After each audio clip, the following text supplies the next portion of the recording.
Marcos 14, versículos 66 al 72.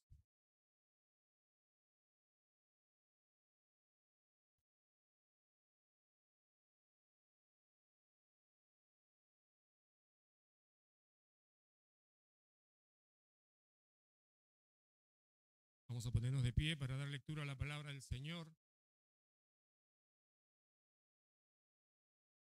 Dice así: estando Pedro abajo en el patio, vino una de las criadas del sumo sacerdote, y cuando vio a Pedro que se calentaba, mirando le dijo: tú también estabas con Jesús el Nazareno. Mas él negó, diciendo: no lo conozco, ni sé lo que dices. Y salió a la entrada y cantó el gallo. Y la criada, viéndole otra vez, comenzó a decir a los que estaban allí: este es de ellos. Pero él negó otra vez. Y poco después, los que estaban allí dijeron otra vez a Pedro: verdaderamente tú eres de ellos, porque eres Galileo y tu manera de hablar es semejante a la de ellos. Entonces él comenzó a maldecir y a jurar: no conozco a este hombre de quien habláis. Y el gallo cantó la segunda vez. Entonces Pedro se acordó de las palabras que Jesús le había dicho: antes que el gallo cante 2 veces, me negarás 3 veces. Y pensando en esto, lloraba. Vamos a tomar asiento. Ojalá con el pastor Rodrigo.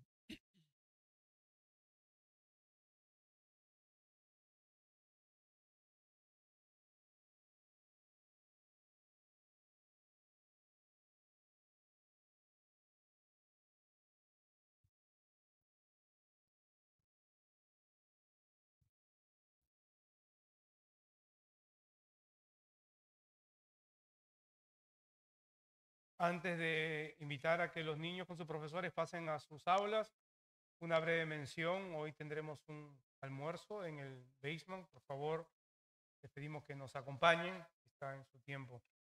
Ahora sí, los niños pueden pasar a sus clases de manera ordenada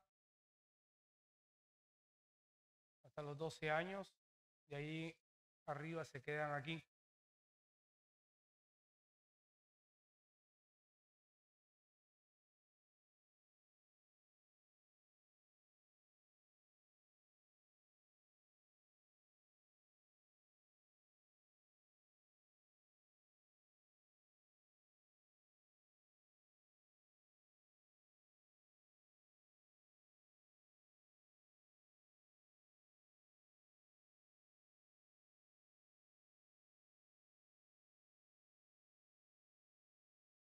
También se le hace recordatorio, por favor, bajar el volumen de los celulares.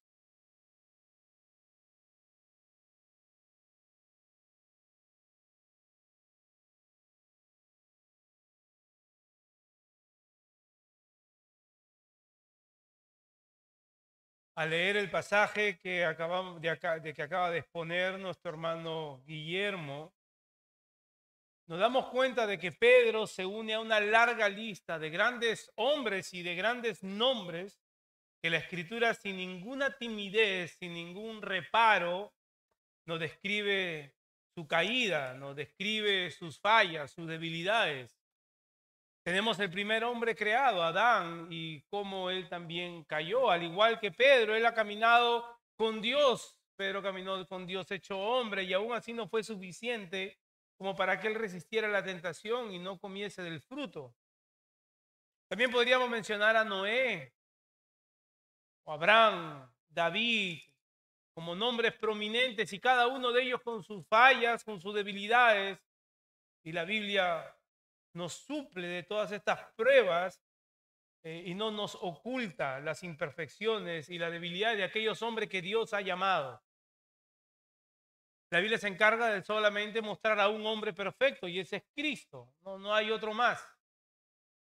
El obispo de la iglesia anglicana en el siglo XIX, J.C. Ryle, dijo lo siguiente acerca de este texto. Y cito: este pasaje tiene la intención de dejarnos ver la infección remanente de pecado aún en los corazones regenerados. Es verdad. Sin lugar a duda, la caída de Pedro es aparatosa y de gran tristeza. Cuando leemos, no podemos evitar que nuestro corazón también se duela al ver cómo este discípulo del Señor cae.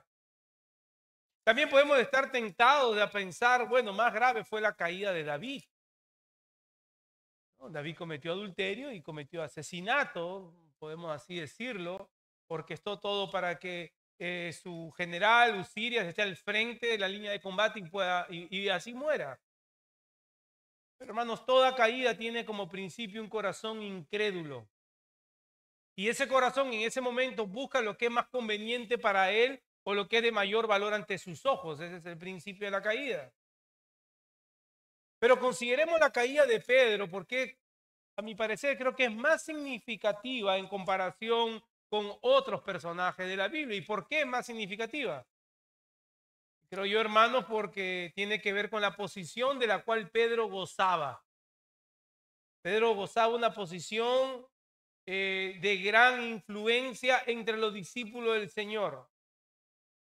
Pedro había sido testigo de grandes cosas y milagros por mano del Señor. Él había estado ahí a primera mano. Y hacen que su negación, lo cual hemos leído, sea cual barco que se hunde en alta mar. Todos hemos visto la película del Titanic, un gran crucero hermoso, más grande que ese crucero hasta ahora no ha existido y en pocas horas se hundió y se perdió toda su belleza, toda su hermosura, toda aquella ingeniería, toda fue a parar al fondo del mar.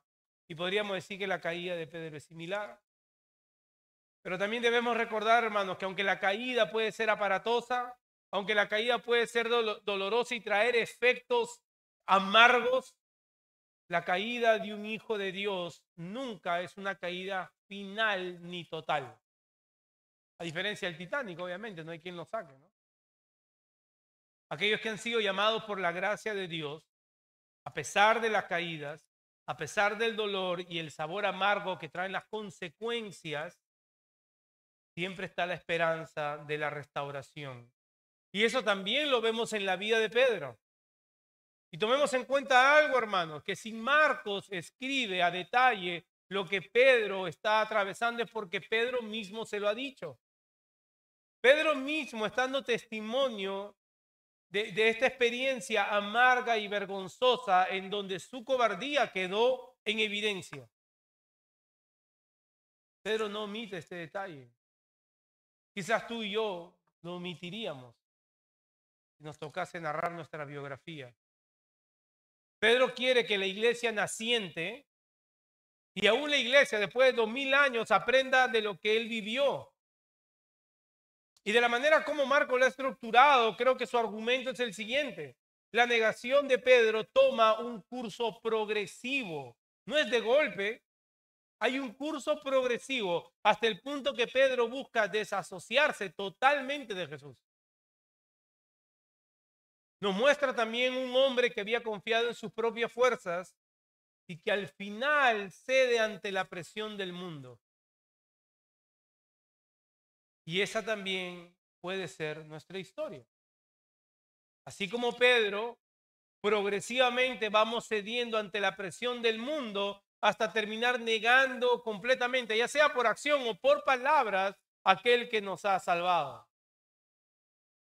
Así que vamos a ver esta manera progresiva en la cual Pedro al final del capítulo niega rotundamente conocer a Jesús, busca desasociarse de Jesús, no quiere que lo identifiquen con Jesús. Hermanos, a la luz de este pasaje, debemos de ver nuestro rostro en el espejo que la palabra del Señor va a ser expuesta hoy. El título del sermón de hoy lo tienen en la pantalla, es "No lo conozco", frase que Pedro repitiera insistentemente. Y vamos a ver del versículo 66 al 68, primero una negación evasiva. Versículos 66 al 68. Después vamos a ver una negación insistente en los versículos 69 y 70.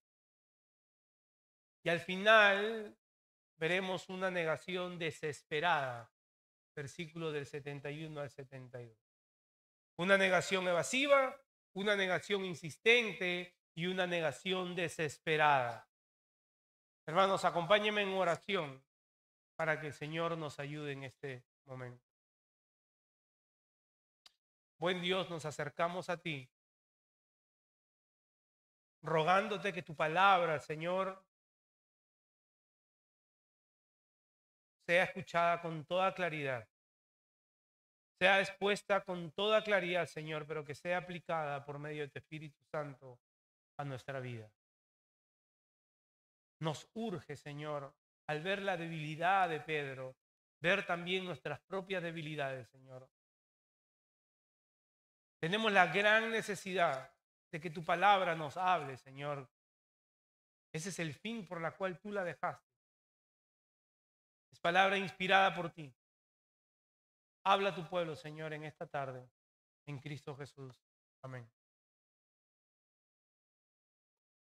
Este suceso del cual estamos siendo testigos, este episodio amargo, tengamos en cuenta que no ocurre después de lo que Jesús está enfrentando. Nosotros terminamos la exposición de la semana pasada. El versículo 65 del mismo capítulo dice que algunos comenzaron a escupir el rostro de Jesús, comenzaron a darle de puñetazos, comenzaron a decirle prácticamente: adivina quién de los alguaciles te ha golpeado. Este evento no es un evento cronológico, no sucede después, sucede paralelamente. Sucede al mismo tiempo mientras que Jesús está siendo acusado por centenares de personas, mientras Jesús está enfrentando las mentiras, los testimonios falsos de un sinfín de personas y mantiene su firmeza. Pedro, por otro lado, está enfrentando su propio juicio. Es como si fuera una parodia del juicio real que está enfrentando Jesús, es lo que está enfrentando Pedro.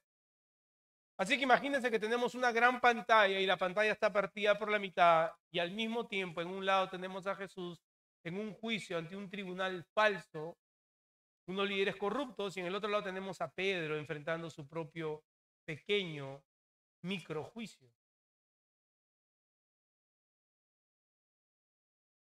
¿Cómo llega Pedro hasta este punto? ¿Cómo es que llega Pedro hasta el punto de negar a Jesús? Y vamos a hacer un pequeño recuento. ¿Qué es lo que pasó unas horas antes o el día anterior? El día de la Pascua. Jesús instituye lo que conocemos como la Cena del Señor.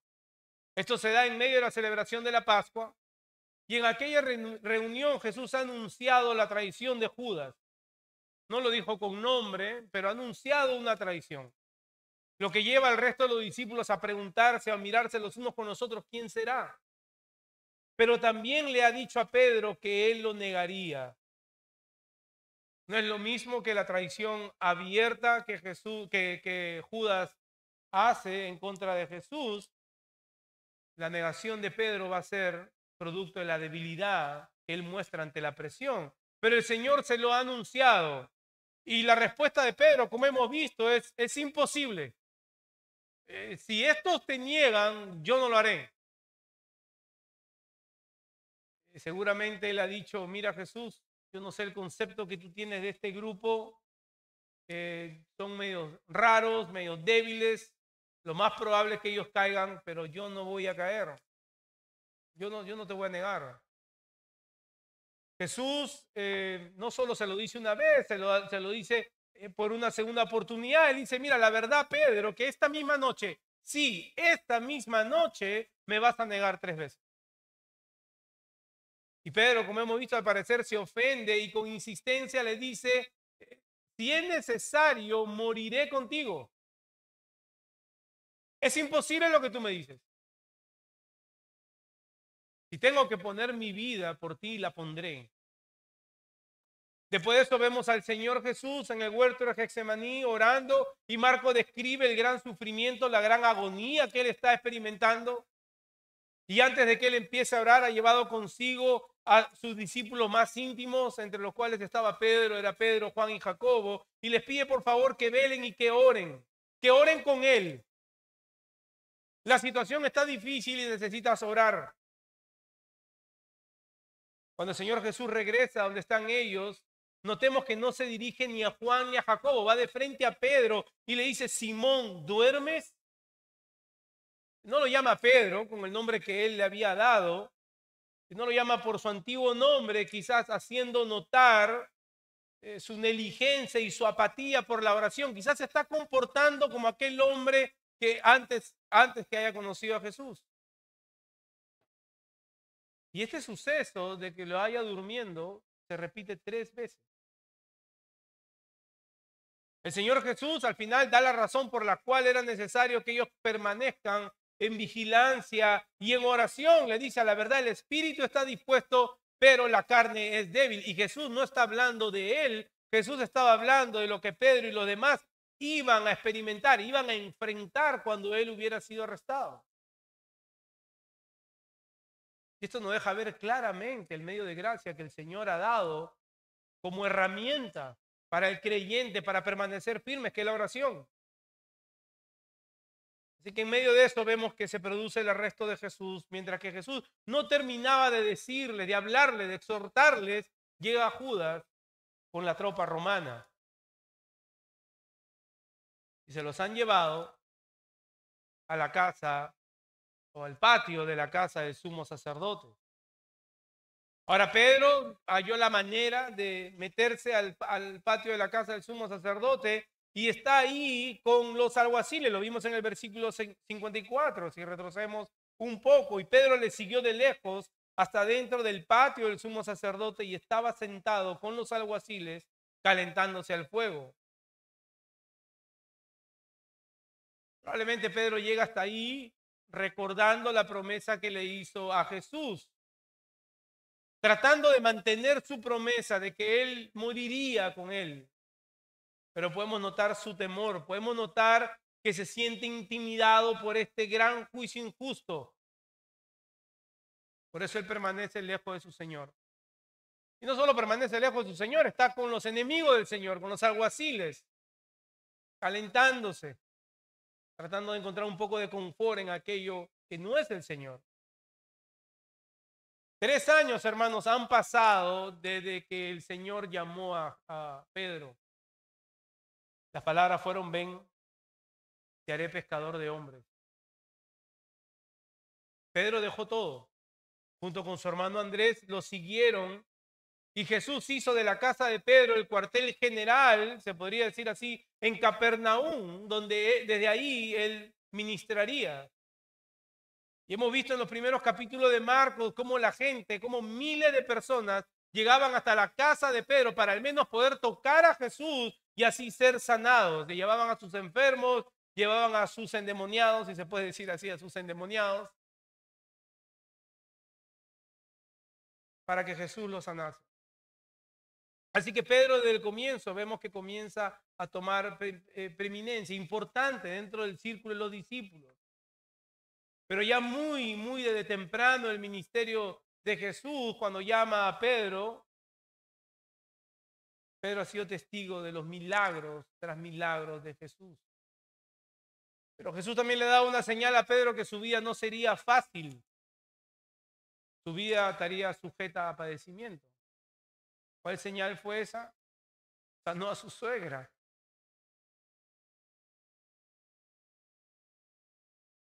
Pero quizás uno de los milagros más sorprendentes que Pedro ha presenciado es la resurrección de la hija de Jairo. Así que comenzamos a ver cómo este círculo más íntimo de Jesús comienza a tomar nombre.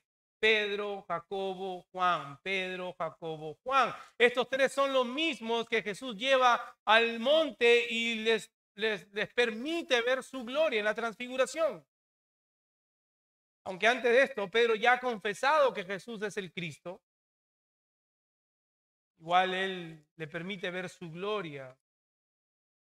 Así que Pedro está siendo discipulado intensamente por Jesús y ahora este discipulado llega a un punto climático. Debe ser puesto a prueba. Y dice el versículo 66, estando Pedro abajo en el patio, vino una de las criadas del sumo sacerdote y cuando vio a Pedro que se calentaba, mirando le dijo: tú también estabas con Jesús el Nazareno. Marcos nos introduce a este ambiente paralelo de lo que está pasando con Jesús. Y vamos a ver cómo surge el conflicto y cómo la tensión comienza a incrementar. Pedro posiblemente pensó que iba a pasar desapercibido, pero como dijimos, esa misma luz del fuego que lo calentaba es la misma luz que iba a alumbrar su rostro. Y así la gente lo iba a reconocer. una simple muchacha, una empleada del sumo sacerdote, lo mira fijamente y lo reconoce. Le dice, tú también estabas con Jesús el Nazareno. Lucas nos dice este pequeño detalle, que la criada lo mira fijamente, es como que lo queda mirando. Yo te conozco. Me imagino a Pedro pensando, diciendo, oh, sigue caminando, ¿no? Sal de acá, no seas metiche. También Pedro pudo haber estado pensando en ese momento, ¿qué hago aquí? ¿Cómo llegué hasta aquí? Obviamente Pedro había actuado por impulso. Su orgullo lo había llevado a ponerse hasta ese extremo. Su orgullo de querer cumplir con su palabra y mostrar que él era autosuficiente, que él sería fuerte, que él podría cumplir lo que Jesús mismo le ha dicho que no va a poder cumplir, que él sí podría. En su autoconfianza, él se ha puesto en esa situación. Notemos también que la criada no usa ningún tono de voz amenazador, simplemente lo reconoce. Pero esas palabras crearon un conflicto y una tensión en el corazón de Pedro. Tú también estabas con Jesús, el Nazareno. Como quien dice, tú eres parte de su clan. La muchacha automáticamente lo relaciona con Jesús, que dicho sea de paso, es el propósito de ser discípulo de Jesús. Miren lo contradictorio de toda esta escena. Porque ¿no es acaso, hermano, lo que nosotros anhelamos? ¿No es acaso lo que nosotros deseamos, que cuando las personas nos vean, nos puedan relacionar con Jesús? Triste es más bien que nadie nos pueda relacionar con Jesús. Eso es lo penoso. Y no por las palabras que podemos decir, no porque decimos yo voy a la iglesia todos los domingos. Hermano, conozco mucha gente que va a la iglesia los domingos y el resto de los días ni en sus casas pueden dar testimonio que son cristianos. Y no es por las palabras ni porque yo vengo todos los domingos, es por quienes somos. Pedro está experimentando completamente lo opuesto a lo que nosotros como discípulos de Jesús debemos experimentar. Para Pedro, el hecho que la criada le ha dicho, tú eres uno de ellos, para él esto huele a peligro de muerte. Debió de ser de gozo para Pedro. Pedro debió decir, sí, yo soy de él. Pero no fue así. Así que hermanos, nosotros no somos cristianos porque venimos a la iglesia. No somos cristianos porque domingo tras domingo tratamos de cumplir una serie de requisitos. Es más, no somos cristianos por el simple hecho que nos bautizamos algún momento.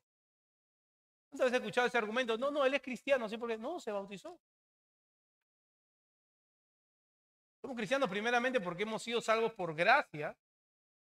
Y esa salvación gratuita, inmerecida, nos comienza a transformar a través de los medios de gracia que Dios ha dado para que la imagen de Cristo sea formada en nosotros y sea evidente. Y cuando la gente nos mire pueda decir, tú estabas con Jesús.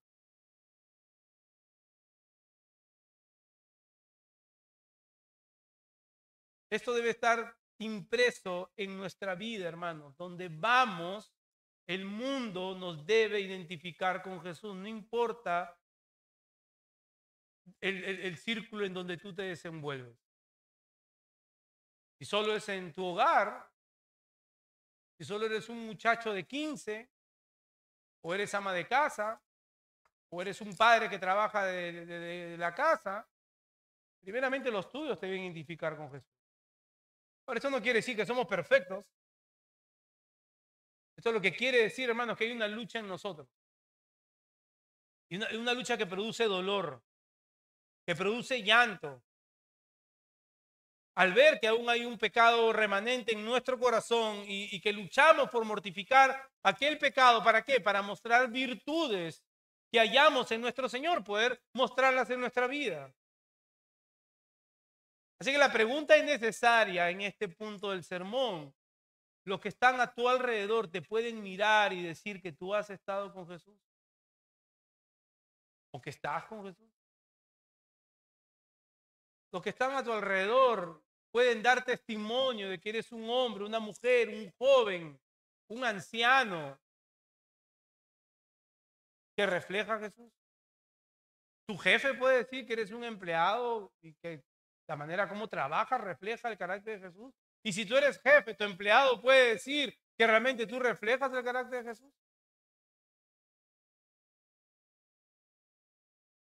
Aquello que creó un conflicto y una tensión en el corazón de Pedro en ese momento, ¿es tu experiencia?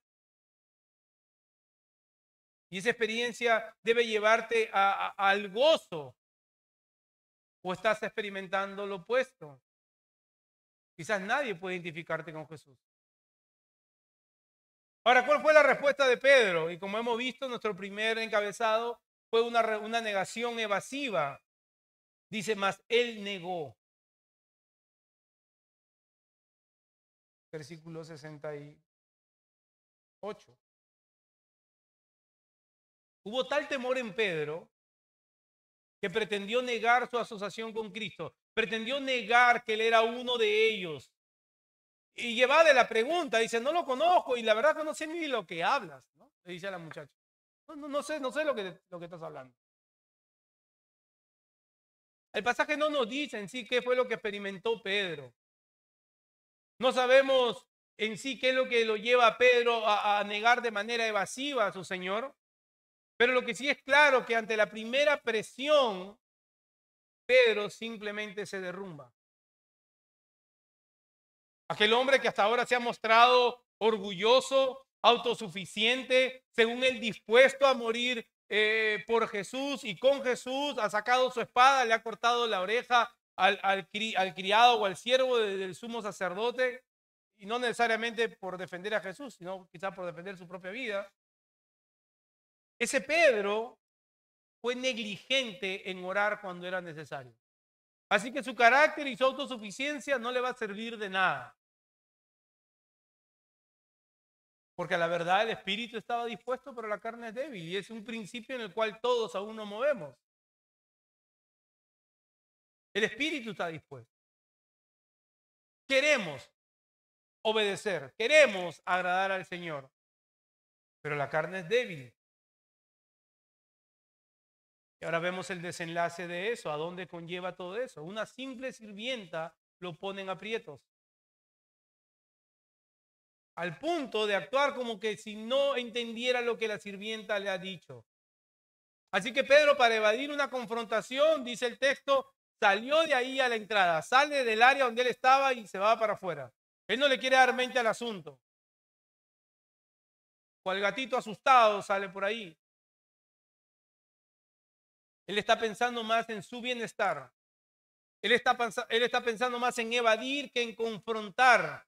En vez de confrontar aquello que su corazón está sintiendo, ese temor a los hombres, él simplemente busca evadir. Y Pedro claramente está manifestando esta señal de temor al hombre y no temor a Dios. Y hermano, déjeme decirle que nos movemos de manera progresiva, igual que Pedro, cuando se trata de negar a nuestro Señor. Empieza cuando tenemos temor al hombre más que temor a Dios. Cuando evadimos aquello que nuestro corazón comienza a experimentar, en vez de confrontarlo. Y no estoy hablando, hermano, solamente de pecados escandalosos o gravosos, porque muchas veces es lo primero que pensamos. Estamos hablando, hermano, cuando le damos lugar a ciertas cosas como la soberbia, la autosuficiencia, la constante crítica. Y como Pablo lo dijera en Colosenses, capítulo 3, dice, pero ahora desechen también toda ira, todo enojo, toda malicia, todo insulto, todo lenguaje ofensivo, todo mal hábito. Así que, hermanos, cuando nosotros le damos lugar a eso en nuestro corazón y no lo confrontamos, simplemente lo evadimos, estamos en la misma ruta que Pedro, progresivamente a que con nuestros actos o con nuestra palabra negar a Cristo. En vez de decir, no, yo me identifico con Cristo, simplemente lo evadimos. Así que cuando empezamos, estamos rumbo a una negación más abierta de nuestro Señor. Pero juntamente con esta negación evasiva de Pedro, también vemos la primera advertencia, cantó el gallo, dice. Y eso a Pedro debió haberlo hecho temblar. Pero la advertencia pasa desapercibida. El Señor Jesús le había hablado exactamente de eso. Así como su palabra, que es viva, nos advierte, a Pedro también se lo había advertido. Pedro simplemente está demasiado metido en sí mismo como para entender. Tengan en cuenta esto, hermanos, que mientras que Jesús está diciendo yo soy ante la pregunta del sumo sacerdote, ¿eres tú el Cristo? Y él dice yo soy. En ese mismo momento Pedro está diciendo yo no lo conozco. Qué gran contraste. Pero eso no va a quedar ahí. Por más que Pedro ha querido evadir el problema simplemente se va a intensificar. Y vamos a ver, como dice el segundo encabezado, ahora lo que va a hacer Pedro es una negación insistente. Versículo 66. Y la criada, viéndole otra vez, comenzó a decir a los que estaban allí, este es de ellos. Y una vez más, el énfasis está en la identidad de Pedro. Este es de ellos. Como uno que pertenece a Jesús. Y eso que lo identifica a Pedro con Jesús, para él es algo acusativo. Ese es el problema. El Evangelio de Lucas nos dice que fue otra criada. Y no creo que Marcos esté contradiciendo eso, simplemente según la perspectiva de Marcos, no lo ve necesario aclarar si era una u otra criada, simplemente dice que la criada lo vio otra vez. Y esto es lo que representa básicamente un segundo juicio, un segundo tribunal para Pedro. Como le dije, es como una parodia del tribunal que Jesús está enfrentando. Una segunda audiencia en contra de Pedro. Simplemente que ahora hay más testigos, ahora hay más voces que acusan, ahora hay más ojos puestos sobre él. Y posiblemente Pedro comienza a sentirse pequeño. Comienza a sentir la presión y la tensión de todos aquellos que lo miran porque él es uno de Jesús. Pedro en ese momento quizás sentía que el mundo entero estaba en sus hombros. Y estaba en contra de él, pero no por quién era él, sino por quién lo asociaban. Este sentir de Pedro, de miradas puestas sobre él y personas que tienen que opinar acerca de quiénes son de Jesús, no solamente le ocurrió a Pedro, porque es común hasta nuestros días. Según el contexto en donde estamos, creo que todos han experimentado esa presión de un mundo que vive en contra de Jesús al momento que se enteran que tú eres de Jesús. Una vez más, Marcos no solo nos muestra la injusticia del mundo representada en los líderes corruptos que están enjuiciando a Jesús. Esa era la imagen que habíamos visto, ¿verdad? Todo un mundo que está en oposición en contra de Jesús. Pero también Marcos presenta ese mismo mundo que también está en contra de Jesús, está en contra de los seguidores de Jesús. Lo que empezó con una simple negación evasiva, ahora dice el texto que Pedro lo negó otra vez, una insistente negación. El temor y su propio interés lo estaban llevando cada vez más a negarlo de manera enfática, de manera abierta. Estaba negando a aquel que estaba enfrentando un juicio por él. Ahora Jesús, unos capítulos atrás, ha sido claro. Ha dicho, aquel que me quiera seguir, niéguese a sí mismo y cargue su cruz. Y esto es lo que se está poniendo a prueba en la vida de Pedro. A ver si él se va a negar a sí mismo, a ver si él va a negar sus propios intereses, sus propias motivaciones y cargar su cruz, la cual era una imagen de persecución, era una imagen de dolor que enfrentaría no solamente los discípulos, pero todos los discípulos que enfrentarían por parte del mundo. Pero como vemos, Pedro hace todo lo contrario. Y la tensión aquí ya está a punto de llegar a su punto climático.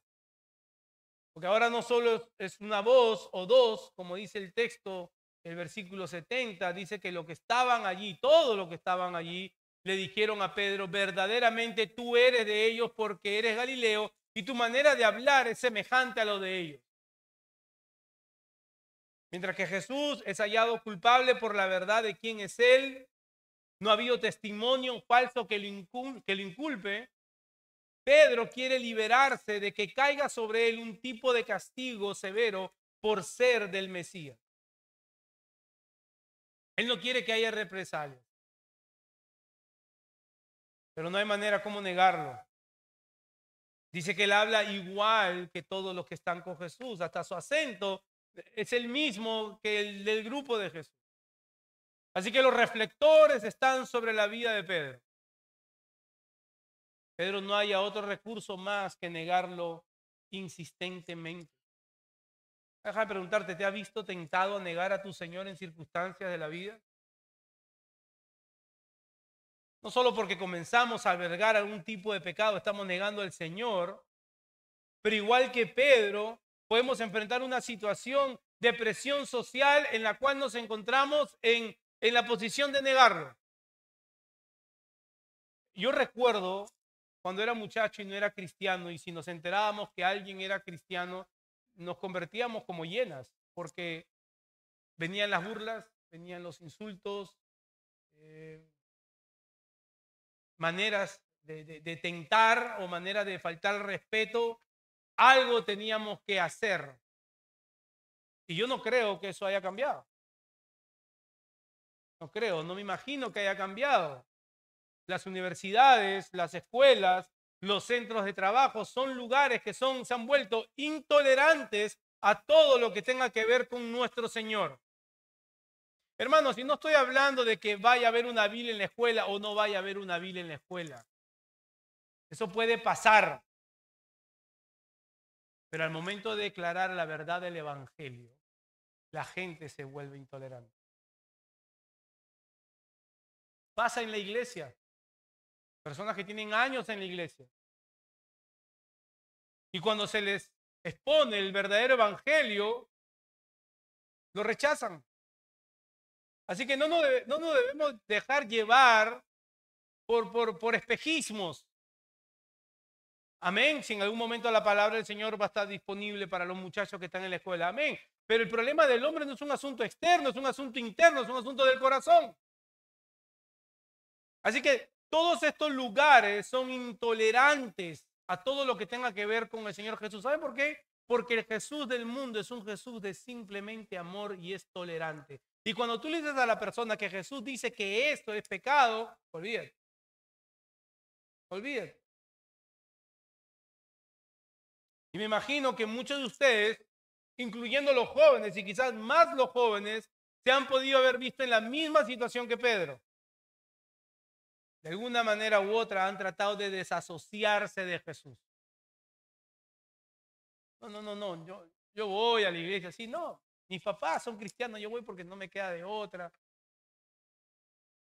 De alguna manera. Conozco una persona en mi familia que fue profesor en una escuela progresista en Nueva York y tenía mucho temor de ni siquiera compartir o hablar de Cristo. Así es que, hermanos, estas son cosas reales que enfrentamos. Lo mismo sucede con las amistades, ¿verdad? Amistades que nos conocieron de una manera, la luz del Evangelio resplandece en nuestro corazón, ahora proclamamos a Cristo y ahora somos los aleluya. Ahora hay burlas y un sinfín de cosas. Hermanos, entiendan esto. El mundo odia a Cristo. Toda religión fuera de Cristo odia a Cristo. Por más que se vea sincera, sinceramente odian a Cristo. Odian la verdad de que Dios ha enviado a su Hijo para que por medio de su sacrificio todo pecador que corra a Él sea perdonado, sea justificado, sea absuelto de la culpa que carga si Cristo no ha pagado por esa culpa. Pero como el mundo no puede ir en contra de Cristo, va a ir en contra de su iglesia. Es el agente de Satanás, que aunque él está completamente derrotado, aún así quiere causar estragos a la iglesia. Muchos terminan por avergonzarse de la palabra de Cristo. Muchos terminan por desasociarse de Cristo. Y por eso, hermanos, debemos influenciar a nuestros jóvenes. Porque esto es real, más real quizás para ellos que para nosotros. Hay hermanos aquí que trabajan entre hermanos. Es como que la iglesia se mueve a otro lado. Y amén por eso. Hay hermanos que trabajan en lugares donde no es necesario hablar con nadie muchas veces. Me ha tocado, las máquinas hacían tanta bulla que... Pero nuestros jóvenes, hermanos, ellos están expuestos a esto todos los días. Por amistades que se le acercan, profesores que pretenden cambiar su opinión, tanto en las universidades como en las escuelas. Y ellos necesitan que nosotros sigamos construyendo, edificando su convicción para que no nieguen a su Señor, ya sea por palabra o por hecho. Porque sucede. Ahora, viendo Pedro que su negación evasiva y su negación insistente no ha tenido ningún resultado, porque él ha afirmado rotundamente que no es discípulo de Jesús, pero esto no ha persuadido la mente de las personas que están ahí. Pedro ve como último recurso hacer una negación desesperada. Miren el versículo 71. Entonces él comenzó a maldecir y a jurar: no conozco a este hombre.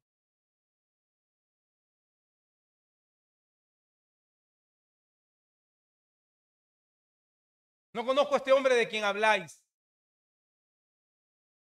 Y aquello que empezó a modo de indiferencia ha crecido progresivamente y ahora es una negación abierta y total. Ahora es una negación desesperada. No solo ahora son palabras, sino que miren, su actitud también es agresiva. La lealtad que Pedro en algún momento le había prometido a Jesús, hermanos, se ha ido por el drenaje. Porque Pedro había confiado en sus propias fuerzas. Pedro se ha expuesto porque él dijo: yo puedo. Y el orgullo lo había llevado a pensar que él podía resistir cualquier asunto que venga en contra de él. Hermanos, el trasfondo es una diligencia a orar. Es el contexto inmediato. Y ahora queda en completa vergüenza. Así que el texto nos muestra la triste realidad del corazón de Pedro, hasta el punto que tiene que maldecir para que sus amigos, o bueno, las personas que están alrededor, que son enemigos de Cristo, le hagan caso. Dicen algunos comentaristas que en el original griego se maldice a sí mismo y a lo que están también acusándole. La primera maldición tiene que ver con que si él está mintiendo, sobre él recaiga una maldición. Y la segunda, obviamente, está maldiciendo a quienes lo acusan. Pero algunos historiadores dicen que cuando la iglesia era perseguida, cuando un cristiano era perseguido, iba a ser lanzado a la hoguera, lo único que podía evitar que ellos sean lanzados a la hoguera era si ellos maldecían a Jesús.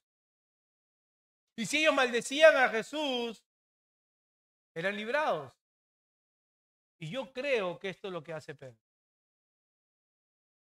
Yo creo que Pedro maldice a Jesús para ser librado de la muerte. Su caída, su desplomo es aparatosa. Es triste. Se ha desmoronado por completo Pedro. Pero él sabía que eso era lo único que lo libraría de la acusación de la gente. Y posiblemente en ese momento encontró un pequeño respiro. Quizás en ese momento se secó el sudor de la frente, dijo: wow, la libré, como dicen por ahí, no hubo un alivio. Pero ese alivio fue pequeño, ese alivio fue breve, porque miren lo que va a pasar. Versículo 72, y el gallo cantó la segunda vez. Hermanos, ¿acaso hay alguna duda acerca de la palabra del Señor? ¿Acaso hay alguna duda que lo que leemos en la Escritura se cumple efectivamente?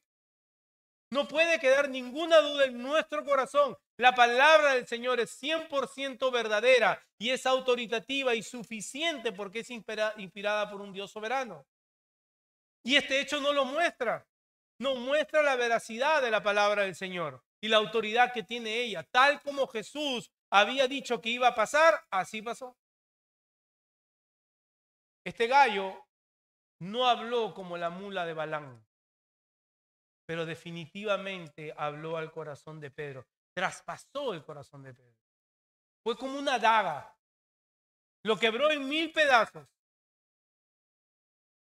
La consecuencia de haber cedido a la presión.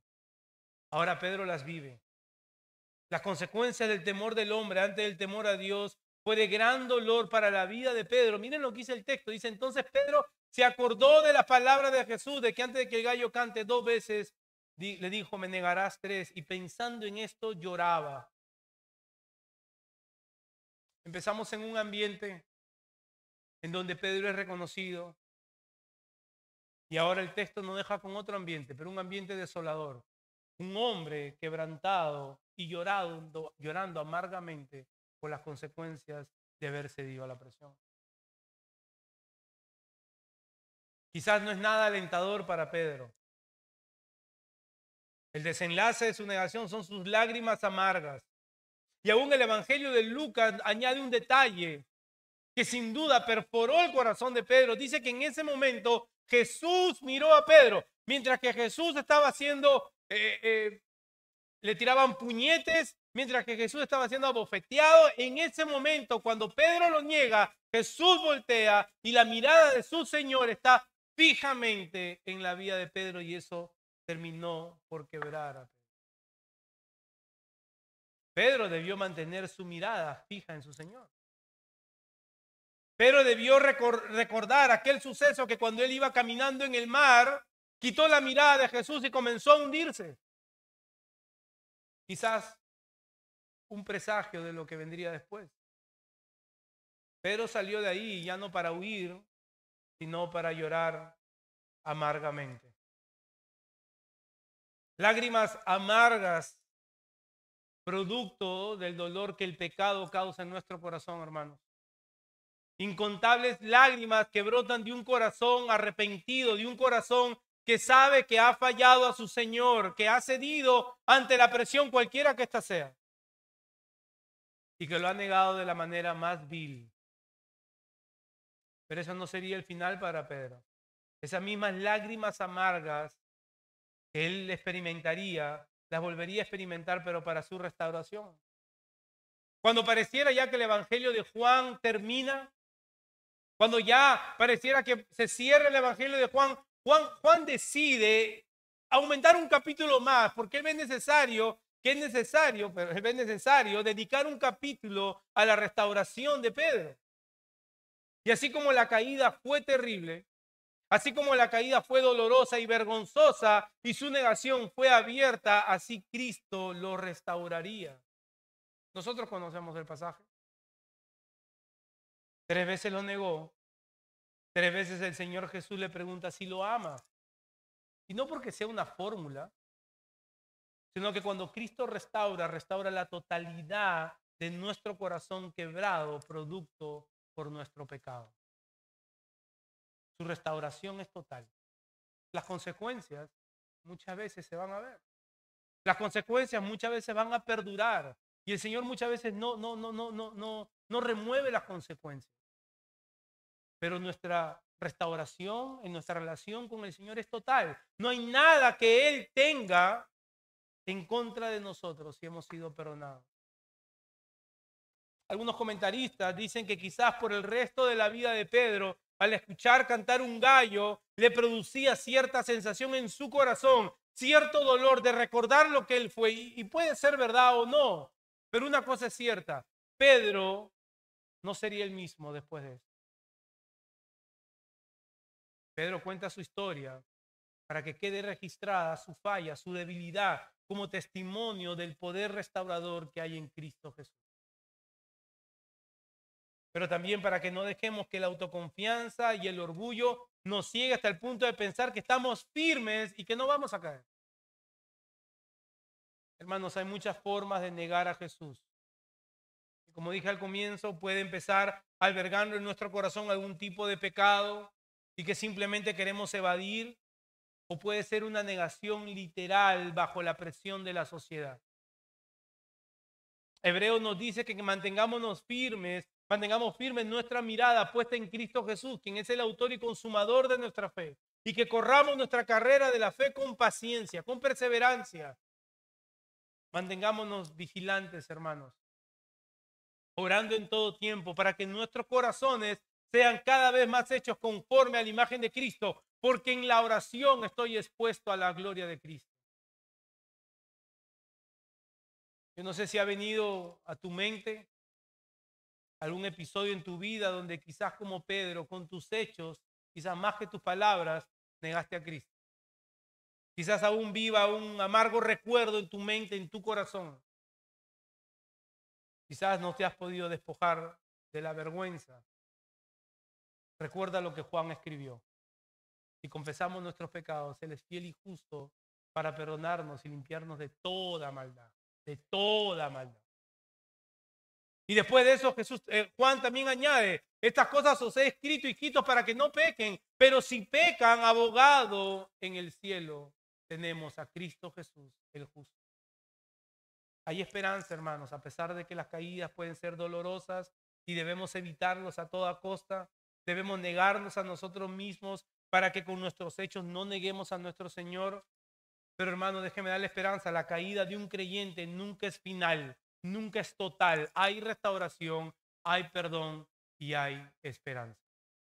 Oremos. Cuánto bien, Señor, le hace a nuestras almas y a nuestros corazones. Señor, que esta historia triste, muy probablemente contada por Pedro mismo a Marcos, haya quedado registrada. Muchos de nosotros no podemos identificar, Señor. Muchos de nosotros en algún momento hemos negado a tu Hijo Cristo de manera vil, de manera malvada. Muchos de nosotros hemos tenido que cargar con la vergüenza y la acusación. Señor, y no nos perdonamos a nosotros mismos, no tenemos autoridad. Tú nos has perdonado. En ti hay esperanza, Señor, en ti hay restauración y restauración plena y completa para de nuevo tener comunión contigo. Ayúdanos, Señor, a no caer en la ceguera de la autoconfianza y el orgullo. Danos, Señor, la certeza, la convicción, la valentía para no negar, Señor, el nombre que es sobre todo nombre. Mira a estos muchachos, Señor, que salen a enfrentar el mundo. Mira que se enfrentan, Señor, a un sistema educativo que está en contra de tu Hijo. Mira, Señor, mis hermanos o mis hermanas que se desenvuelven en contextos que son hostiles hacia la palabra de tu Hijo. Que encuentren valentía al ver a tu Hijo Cristo ahí en la cruz del Calvario, pagando, Señor, por nuestros pecados. Gracias te damos, Señor, por tu palabra en Cristo Jesús. Amén.